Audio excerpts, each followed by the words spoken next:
аябай ызычуу, элди коркутуу менен ушунча үйдө камакта кармап отурган тажылуу вирус боюнча жарыяланган өзгөчө абал мөөнөтү бүттү, өзгөчө кырдаал сакталып турат.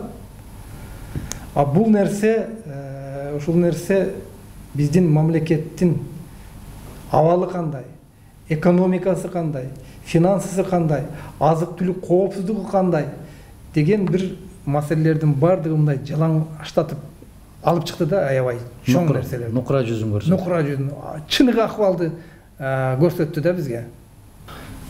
Андай ойлор пайда болуш үчүн мамлекеттүүлүктү түшүнгөн кишилерден куралышы керек. Өкмөт дагы, жогорку кеңеш дагы, өлкө башчысымын деген киши дагы мамлекетчил кишилер болуш керек. Мамлекетчил дегенде баягы көкүрөк кагып эле баягы мен элди сүйөм, жерди сүйөм эмес. Мамлекетчил инсан деген государственник. Мамлекетчил деген инсан мамлекетти башкарууга, мамлекеттик структураларда болууга өзүн өзү даярдап, биринчиден табияттан ары жагынан тугулган, экинчиден өзүн өзү окуп, ошого даярдаган инсандар. Государственник деп коет. Бул мамлекетчил ишмер инсандар, алар туаса болот. Мына ошондой инсандардын дээрлик бүгүнкү күндө жоктугу. Сиз абдан туура маселени көтөрдүңүз. Бул тажылуу вирус деген илдет көп нерсени жалаңачтап ачып койду. Жаап жашырып келген нерселердин баарын жалаңачтап ачып койду. Мен башта айтчу элем, бирөөлөр келип эле желкесинен таптап койсо, бул менин досум деп кыйкырып жүргөн саясий биздин мамлекеттик жетекчилер болбодубу? Досум деп. Дос болбойт саясатта. Алар желкеңе таптап койсо эле сени жакшы көрүп кеткенден эмес, демек сенден бир нерсе керек ага. Бул илдеттен кийинки жалаңашталган маселе ар ким өзү үчүн күрөшөт. Ар бир мамлекет өзү үчүн күрөшөт. Сенин кошунаңбы, сен бул баягы саясий, аскердик же башка бир биримдиктин мүчөсүсүнбү, ага карабайт. Ар ким, ар бир мамлекет өзү үчүн күрөшөт. Демек, мына ушул учурда, мындай жагдайда биз ойлоно турган нерсе турат азыр. Биз өзүбүздүн элибизди чындап кантип багып кете алабыз? Кантип айлык акысын үзгүлтүккө учуратпай беребиз? Кантип азык-түлүк менен камсыз кылабыз деген маселе. Мен жанакы айткан мамлекетчил инсандар болсо, алар сөз таап чыгып кетет. Мына кезинде Жусуп Абдрахманов сыяктуу, Абдыкадыр Орозбековдор не деген будуң чаңдардын арасында кыргыз мамлекеттүүлүгүн сактап калып, сууруп чыгып кетишти. Болбосо бир эле учурда Түркистанга башыйып, бир эле учурда Ташкентке, бир эле учурда Москвага башыйып калган мамлекетти өз алдынча кылып чыгарып кетти. Эмне үчүн? Алар туаса мамлекетчил инсандар. Биздин парламентте дагы өкмөттө дагы ушул нерсени гана мен да байкадым да, сиз кандай байкадыңыз? Бизде бажы төлөмдөрүн көтөрөлү же түшүрөлү будайга деген гана сөздү мен байкадым да. Бул утурумдук гана бир маселе. Келечекте кандай болобуз дегенде, мына өзүңүз айткандай, ар ким өзүнүн кызыкчылыгын ойлоп, мына Казакстан чек арасын жаап, будай сатууга чектөө киргизди. Эгерде Россия киргизген болсо, мына быйыл кургакчылык деп орустун ошо адистери, мамлекеттик ишмерлерин айтып жатат. Түшүм болбой калса кандай болот? Ушунда мен жаздын башында ушул маселени көтөрдүм эле. Азык-түлүк коопсуздугу. Тилекке каршы бүгүнкү күндө жана Жээнбековдун тегерегинде гана коопсуздукту ойлошот да. Жок, садагам. Жээнбековдун эмес, мамлекетти сакташ жөнүндө кеп кетип баратат. Жээнбековдун ордуна 70 Жээнбеков келсе деле ал кете турган инсан. Мамлекетти, улутту кандай кылып сактайсың? Деп ушунда. Кантип сактап калыш мүмкүн? Караңызчы, мына Оренбургдун жеринде 80ге жакын кыргыз жарандарыбыз талаада жатат. Нөшөрлөгөн жаан жааса дагы, 30га чыккан жылуулук ысык болсо дагы ошол жерде жатышат. Ошол 80 биздин азаматыбызды алып келгенге кудурети жетпеген бийлик 100 000 деген тонна буудайларга келишим түзүп, алып келгенге кудурети жетеби? Жетпейт. Бул оору, азыркы түзүлгөн кырдаал, биздин улутту да ойлонтура турган болуп калды. Башта акча менен чечилип, акчаң болсо чечилип келген маселе, бүгүн ал чечилбей калды. Бүгүн акыл эс талап кылынып калды. Аң сезим талап кылынып калды. Бүгүн тажрыйба талап кылынып калды. Караңыз, Европанын гүлдөп аткан өлкөлөрү акчалар аябай көп, экономикасы мыкты болгондор бир кичинекей көзгө көрүнбөгөн вирустан чалкасынан кетип жатып калышты. Эч ким эч нерсе жардам бере албай калып атат. Демек, акча баарын чечет деген маселени биздин улут ойлонуп коюш керек дагы. Улуттун уюткуларын издеш керек. Бүгүн маселени акыл менен гана чечет. Сиз айтып аткан маселе. Биздин коштон мамлекеттерибиз жазгы талаа жумуштары башталганда, күздө орун терим жыйындары башталганда дайым күйүүчү майга чектөөлөрдү киргизип коюп, кыргыздарды чөгөлөтүп келет. Эмне бир эле жыл ушундай болот. Жылда ушундай болот. Акылыбызга келбей койдук да биз. Түк акылына келбейт. Казакстан ошондой маселе чечим кабыл алды. Россия 80 миллион тоннага жакын буудайды сыртка чыгарбай кармап туруу маселесин коюп атат. Себеп 2 жыл эгер кургакчылык болгон болсо, биз кыйналбай чыгып кетишибиз керек. Ушул учурда мен көп жыл айттым, ачкачылык бир тууган эжең эмес. Бир тууганга жардам бербей калган учур келет, Кудай сактасын. Ушундай учур болуп атканда, биздикилер тескерисинче кол тийбес болуп турган корубузду ачып, шайлоонун алдында жакшы көрүнүшүп, буудайларды, ундарды таратып башташты. Анын ордун кантип толтурасың? Мына кече бир керемет сөз айтылды да, 121 миллион доллар жардам алып, анан кайра 121 миллионду кайтарыш үчүн кайрага карыз алып. Момундай айтканда, кар томолонгон сайын биздин карызыбыз өскөндөн өсүп баратат. Ушуну ойлонгон, ойлонууга кудурети жеткен, сабаттуу, таланттуу, тажрыйбалуу өкмөтүң да жок, жогорку кеңешиң да жок, президентиң да жок. Бүгүнкү күн менен алек. Мына караңыз. Боорукердик жардам деп ар бир дүкөндөрдү кысып, коркутуп, баштыктарды жасатып, анан алып барып таратышып атат. Уят маселе бул. Бул өтө чоң уят. Анан Жээнбеков өкмөткө айтып атат, сырттан акча издегенди күчөткүлө. Эмнени элестетип караңыз. Жана лөөлдөр бар да. Ата апасы бер жактан отуруп алып, кичинекей кыздарын, балдарын жиберип коет. Тетигинен сурап кел, мунан сурап кел, тигинен сурап кел. Мага ошол гана окуяны элестетет да. Анан барып сура, мындан барып сура. Колуңду сен ойлоп бир программаны ойлоп таап эмес, сен мындан сурап кел, тигинен сурап кел, анан качан коебуз ушундай? Колубузду жайып алып, аалам боюнча кыдырып жүрүп, тилемчилик кылганыбызды качан коебуз? Биз дагы бир жолу баса белгилеп айтам. Кыргыз элинин ойлонуп, мына илдеттен кийин силкинип, бардык нерседен тыйылып, муну бир жараткандын жазасы катарында кабыл алыш керек. Же сыноо катары кабыл алышыбыз керек. Себеп бул сыноо. Биз канчалык даражада адамгерчиликтүүбүз, канчалык даражада биз мамлекеттүүлүгүбүздү кармап калууга кудуретибиз жетет, канчалык даражада акыл эсибиз бар, канчалык даражада напсибизди тыя алабыз, канчалык даражада акылыбызды иштетебиз. Мындай предметтүү неме келгенде, мисалы үчүн биз 500-600 миң тонна буудай жыйнайт экенбиз. Канча аянтка эгебиз, аны канчага көбөйтөбүз, эмки жылга ушул маселени чечиш үчүн деген маселе болуш керек да. Дыйкандарды жөн эле биз айттык деп премьер айтат, анысы айттык деп анысы айтат. Бул жерде бир так бир механизмдер керек да. Дыйкандар мисалы үчүн жыл сайын эгип алар ошол буудайын сата албай кээде андан арзанга түшүп кеткен учурларда мамлекеттик сатып алуу ошол жанагы нерселерди уюштуруп, алардын түшүмү кийинки түшүмү күйүп кетпейт дегендей бир нерселер ойлонуш керек да бул жерде. Адам мырза, дагы эле ошол маселеге кайрылып атабыз. Ал үчүн мамлекеттүүлүктү түшүнгөн инсандар керек деп атам. Бизде 1 миллион 200 миң тонна буудай керек. Биздин жылдык керектөөбүз. Тескерисинче өзүбүздүн өндүрүшчүлөрдү бууп жок кылышты да тегирменчилер. Бир 3 тегирменчи бар жогорку кеңеште.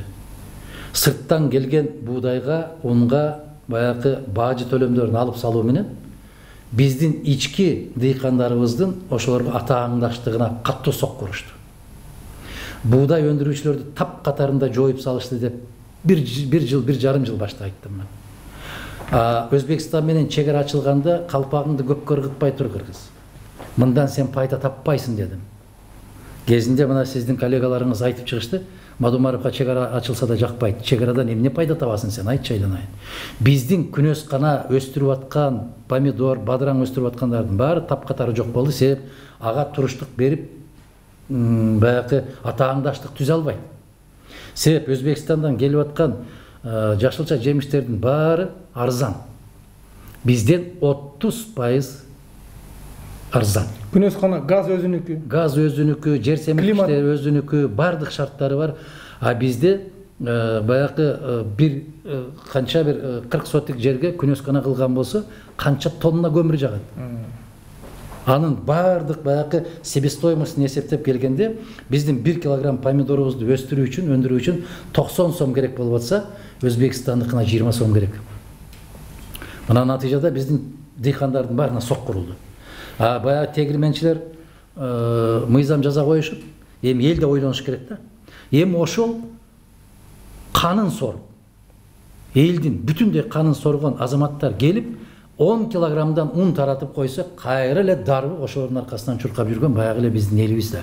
Мен айтам, акылды иштете турган мезгил келди. Эгер акылыбыз менен тең ата болуп тайлаша турган болбосок, акчабыз менен тең тайлаша албайбыз, экономикабыз менен. Бирөө берген кичине ушу садага менен эч качан жашоо болбойт. Садака жукпайт дагы. Жукпайт. Бул маселени, элдин тагдырын чече турган маселени мамлекеттик деңгээлде ойлонулуп чечилмейинче, анын күнүмдүк бир берген нерсе ал эч качан. Ким ойлонот?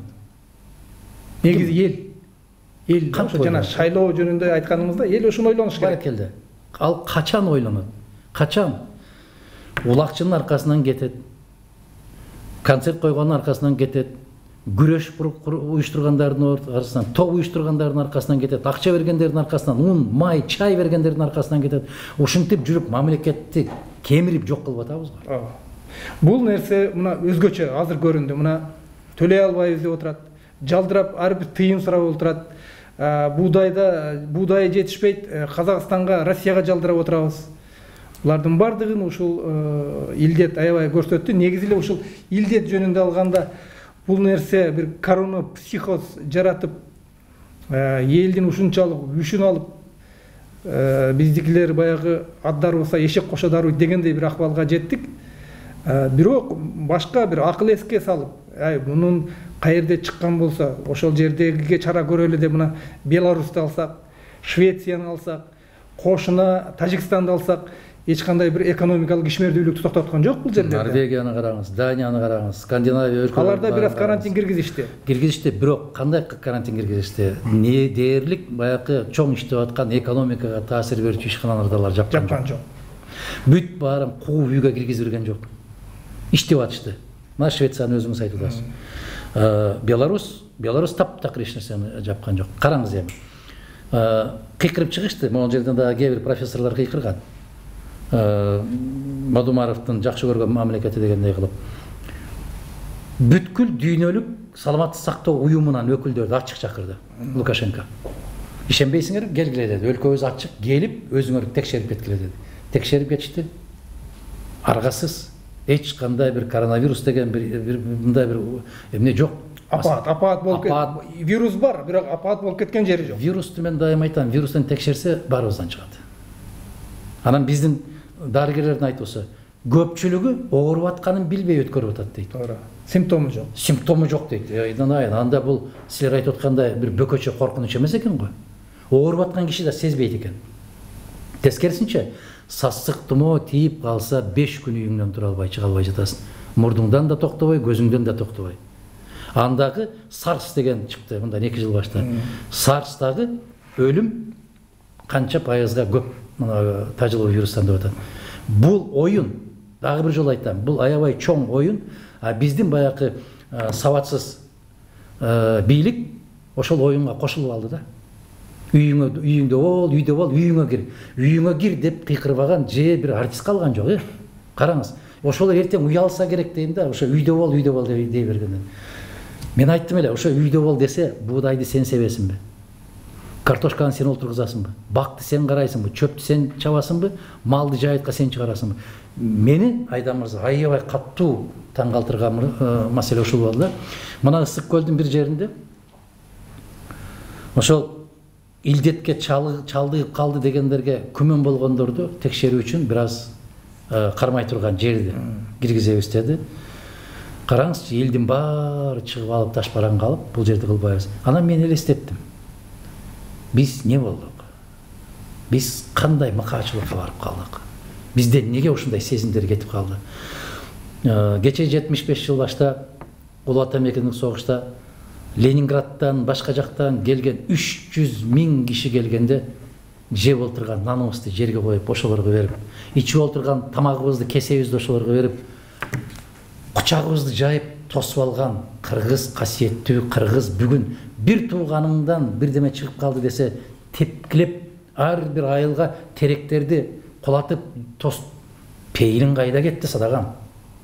Эмне пейил болуп калды садагам? Кыргызым, айланайын, кыргыз. Жүрөгүн алып бүттү да, кыргыздын жүрөгүн алып бүттү. Сен ушунчалык коркосуңбу? Сен ушунчалык титирейсиңби, айланайын, садагам? Ушундай акыбалга жеткирди бул. Неге улут ушундай болуп калды? Менин бүтүндөй жан дүйнөм жанчылып ыйладым мен. Не болдуң, кыргыз, садагам? 300 000 бөтөн элди кучагыңа батырып, бир кесе ичип аткан аталаңды бөлүп, 30-30 жылдагы ачарчылыкта да Казакстандан келгенде үйүңө киргизип төшөгүңө каткан кыргыз элең айланайын садагам. Сен кече ушу Ленинградтан, блокададан балдар келиптир деп өз кучагыңа алып өз балдарыңдай бактың эле го садагам, кыргызым. Бүгүн өзүңдүн бир бооруң ушундай болуп атса, неге тепкилеп атасың, айланайын? Не болдук биз, улут катары эмне болдук? Кандай жагдайга бул жерде Дахан мырза, мына элди ушундай коркутуп атып, ушундай акыбалга жеткирди. Бул нерсе бизде эле эмес, мына Украинада дагы болду. Ал жерде дагы ушундай вирусту жуктурган адамдар алып келиптир десе, айылда бир райондордо тополоң чыгып, граждандык согуш башталгандай бир акыбалга жетип калышты. Мен көрдүм аны. Мен көрдүм. Бирок башка эл ушундай экен деп, менин касиеттүү кыргызым жакшы жагына жарышалычы. Жаман жагын коелучу. Мен айтканым ушул аябай теледи көрсөтүү, башка жактардан улам коркутуп атып, элди ушундай деңгээлге жеткиргенде. Наалат болсун. Ошол күндө КТР, ЛТР 5 каналынан тынбай сайрагандарга наалат болсун. Ушунчалык биз мынчалык даражада коркокпуз деп ойлочу маселем мен. Эми мына эл өзүн-өзү көбүнчө өзүн-өзү багат. Бизде бизнестин дагы, экономиканын дагы, коммерциянын, сооданын борбору Бишкек менен Ош. Бардык маселелер ушул эки шаарда чечилет.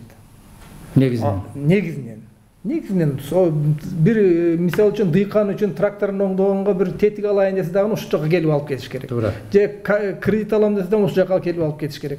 Эми толгон токой маселе ушул эки шаар аркылуу чечилет көбүнчө. Ушул жерге келишип алып кетет бардык жокту. Эми азыр эки шаарды жаап алып отурушат. Бирок кантип болбосун бир азап тозок менен өтүп атышат дагы эле эл. Бул не деген бир мындай элди бир азапка салуунун бир немеси. Өз элине күйбөгөн, элдин көөдөнүндөгү дүйнөсүн түшүнбөгөн түркөй кемчонтойлор деп айтам мен. Менимче жалгыз Мадумаров какшап келген болсо эл өзү көрдү го. Муну сабатсыз бийлигиңдин эч нерсеге кудурети жетпегенин, эч нерсеге алы жетпегенин, көзү жетпегенин, эч ким менен сүйлөшө албаганын айтып атпаймынбы? 80 жаран талаада калып ыйлап атат. Аялдар бизди алып кеткиле деп какшап атат. Ошол 80 жаранды бир 2 автобус жиберип алып келе албаган өкмөттөн эмнени үмүт кыласың? Бул бийликтен эмнеге үмүт кыласың, кыргызым, садагам, айланайын? Эмнени үмүт кыласың? Эмне кандай жакшылык күтөсүң мындан? Мен айтып атам, жып жылаңач кылып көрсөтүп койду. Бул өкмөттүн, бул бийликтин колунан барекет келбестигин көрсөтүп койду. Анан баягы ыйлагандын көзү жаман, айткандын ооз жаман болуп эле мен какшап эле келатам. Интеллигент деген сөрөйлөрүң дагы бирөөс үн кошуп койбой атпайбы? Аксакалбыз деген аксакалдарың дагы бир үн кошо албай атпайбы? Ошол жердеги жаткан бир бооруң го садагам. Айтпайсыңбы? Абылгазиев колуңдан эч нерсе келбеди. Кет. Жээнбеков эч нерсе келбеди колуңдан. Токтот садагам, кет, айланайын, кыйналба. Аларга караганда мына кээ бир маданият чөйрөсүнүн ишмерлери айтып атат. Маданият чөйрөсүнүн ишмерлери кээдер айтып атат. Айланайын, кече Тынардын кайрылуусу, Тынардын бир нерсе десе эле айтабыз го, куудулдар деп күлөбүз. Тынардын кайрылуусу накта кыргыздын аксакалымын деп отурган аксакалдардын айтуусу сөзү ушул болуш керек эле. Эл акындарыңдын, эл жазуучуларыңдын, академиктериңдин айтаар сөзү ушул болуш керек эле. Демек ошол бир тынар айткан сөздү айта албаган интеллигенция кыргызга кереги барбы бүгүнкү күндө? Аксакалбыз деп төрдө олтургандардын кажети барбы бизге? Ошол 80 бооруң ошол жерде ыйлап жаткан болсо, сен жылуу төшөктө кантип жатасың деген маселени коюш керек беле? Бизде Орусиядагы элчиликтин бүтүн баарын эмне кылып жүргөндөрүн билеби? Көргөн киши барбы? Анан кече чыгып атат, бир учак уюштуруп атат. Айдан Оренбург менен Казакстандын ортосунда турган экен. Ушунчалык кадыр баркың болсо, телефон чалып койсоң, 2 автобус менен алар деле жеткирип берет. Туура. Демек, сенин кадырың жок. Сени киши катары көрбөйт. Сени менен эсептешпейт. А ушундай эсептешпеген, эч бир нерсеге көз жетпеген, башы жетпеген бир алсыз бечараларды көтөрүп алып келген биздин кыргыздын өзү эмеспи? Эми ушул алып келген бийлик мына көрүп атабыз, финансылык акыбалды кандай абалга алып келгенин, экономиканы кандай абалга алып келгенин. Жалдырап акча сурап отурат. Бирок өзүбүздүн колубузда канча жылдан бери алтыныбызды алып чыгып кетип жатат. Мына Кумтөрдөн жыл сайын 800-900 миллион доллар алып чыгып кетет. Бизге таштаганы 80 миллион. Биз азыр ушу коронавирус айынан форс-мажордук бир акыбалга келдик. Себеби мамлекет өзүнүн милдетин аткара албай калып атат. Пандемия ушун бир неме кылып туруп, биздин парламент, өкмөт уюшкандык менен бул маселени карап, 50% алтынды биздин колубузга алышыбыз керек бул учурда. Себеби абал ушуга алып келип жатат. Мен мындай цифралап айтканда, ал жерде Кумтөрдө 1 унция алтынды өндүрүш $553. 1 унция алтындын дүйнөлүк рыноктогу азыркы баасы, сиз билесиз, $1700. $1200-1100 таза кирешени алып кетип жатат. Айдан мырза, баары бири-бири менен байланышканда, мына караңыз, сиз айттыңыз, $800 миллион пайда табышат, Кыргызга 80 миллион карматып коет. Бийликке. Бюджетке деп беришкен. Куржунуңа салып ал деп. Разы болуп жатып калышат. Бата беришет. Калпак кийгизип, чапан кийгизип. Караңыз, бул кайдан өсүп чыгат? Биздин эл ушундай. Шылуундар келип, териңди шылып, ошонун бир учун сага берип коет, шайлоо күнү 3 күн жүрөсүң ошого. Териңди шылып атканын түшүнбөй атат менин элим, түшүнбөйт. Ал бирөө бекер берди деп атат бир нерсени, баягы ун берип койсо, май берип койсо, акча берип койсо бекер. Бекер эмес, сен териңди сатып атасың. Сен дүйнөңдү, келечегиңди сатып атасың. Мамлекетиңди. Билесизби, уурлар 2 түргө бөлүнөт дейт. 2 түргө. Бир уур болот дейт. Ал сенин буюмуңду уурдайт дейт. Экинчи уур болот. Ал сенин келечегиңди уурдайт дейт. Мына депутаттар, элдин бийлиги, элдин үнүн сатып алгандар, добушун сатып алган. Президенттин шайлоодо элдин канын ичип сатып алган. Булар сенин келечегиңди уурдап атат. Муну менин элим түшүнбөй атат да, айланайын. Бир нерсе десең сага каршы чыгып атат да. Баягы мына мен могул жерде кошуна болуп отурган бир комната бар, ишкана. Ошол жерге бир 15 журналист алышты. Кудайдын куттуу күнү бир инимди жалдап алып, Кудайдын куттуу күнү Мадумаровду каралап отурасыңар деп ушуларга айлык төлөп атат. Булар түшүнбөй атат. Мени каралаба. Сен садагам, сен өзүңдүн келечегиңди жеп атасың. Сен мамлекетиңди түгөтүп атасың. Мени түгөтө албайсың. Мага жараткан канча өмүр берсе ошончо жашайм. Менин ырыскымды кыя албайсың. Сен мамлекеттин ырыскысың, келечекти кыйып атасың. Мына ушул жөнөкөй сиздин буюмуңузду уурдап алган кишини алып барып камайт. Мамлекеттин келечегин уурдап аткан кишилерди тескерисинче милиция кайтарып жүрөт. Элдин акчасы менен аларды коруп жүрөт. Мына ушул жөнөкөй акыл жетип турган нерсеге түк түшүнбөй койгон кайран менин элим болуп турат. Эми не берет экен? Канчадан берет экен? Түшүнүңүзбү? Ушул суроо. Биздин мамлекетибиз эртең кандай? Сиз айтып атасыз. Бүттү бул. Кыргызстандын орду кайда болот? Муну бир Кудай билет. Кыргызстандын орду өтө опурталдуу. Сиз айтып аткандай бир сөздү айта албай атасыз да, дефолт мамлекет болуп атат. Дефолт деген сөз тышкы милдеттерин дагы, ички милдеттерин дагы аткара албай калган өлкөнү ушул дефолтко жолукту дейт. Жаман айтпай жакшы жок дейт. Ар бир нерсенин артында жакшылык бар. Факт жүзүндө дефолт болду. Болду. Ар бир нерсенин артында жакшылык бар дейт. Мүмкүн ушул сиз айтып аткан идеяны эгерде түшүнгөн кишилер болсо, ушундай дүйнө жүзү боюнча форс-мажордук кырдаал түзүлдү деп Кумтөрдү кайра кыргыз менчигине алыш керек. Кайра менчик алыш керек. Жок дегенде 50% алтын. Шылуундар жедиңер, иштиңер жетишет. Жетишет. Мындан аркыбыз же биз адам катары калабыз, же өлөбүз. Башка жол жок. Акыбал ушундай келди. 2 жыл башта өлкөнү сактап калуу деген сөздү кыйкырсам, кимден сактап калат экен? Эмне болуп атыптыр деген бүгүнкү акылмандардын үнүн укпайм да. Кыргызстанды сактап калуу жөнүндө деп 2 жыл башта уюм түзүшүбүз керек деп айттым эле. Бүгүн дагы ушундай кырдаал. Бүгүн Абылгазиевдин колунан балекет келбеген өкмөттү бул Жээнбеков үчүн эле керек. Өлкө үчүн кереги жок өкмөт.